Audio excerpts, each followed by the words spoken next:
Nous sommes les défenseurs de la régionalisation, mais la vraie régionalisation, pas celle qui consiste à dire au pouvoir en place, regardez, on fait de France Télévisions une chaîne à silo, d'un côté les chaînes d'infos en continu, de l'autre côté une chaîne généraliste que c'est France 2, et France 3 devient enfin une chaîne non pas à vocation régionale, mais une chaîne régionale.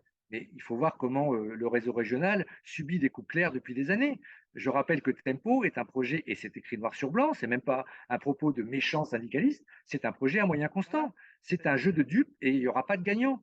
Il faut ajouter à ça un autre projet dont on va parler, que nous avons révélé, qui est celui d'une fusion entre deux entreprises distinctes, France Bleu et France 3. C'est une cohérence dans l'horreur. C'est-à-dire que d'un côté, on nous a caché Tempo, et au moment même où on est à peine en train de discuter de son contenu, on découvre, parce que là, on ne nous l'a pas annoncé, on l'a découvert, que la régionalisation ne se ferait pas avec France 3, mais bien avec France 3 et France Bleu, qui sont donc appelés à fusionner. Alors, il y a déjà des partenariats aujourd'hui, mais là, on parle bien d'une fusion, une fusion immobilière, une fusion des effectifs et donc une fusion des antennes, avec un projet éditorial qu'on ne connaît pas, avec des questions de convention collective, enfin tout un tas de choses qui se posent. Donc, on a le projet de fusion France Bleu, France 3, après la fermeture des éditions nationales de la 3. Et de l'autre côté, on a un projet de fusion entre France Info, Canal 27, la télé, et France Info Radio, ce qui prouve bien qu'on est dans une holding qui ne dit pas son nom.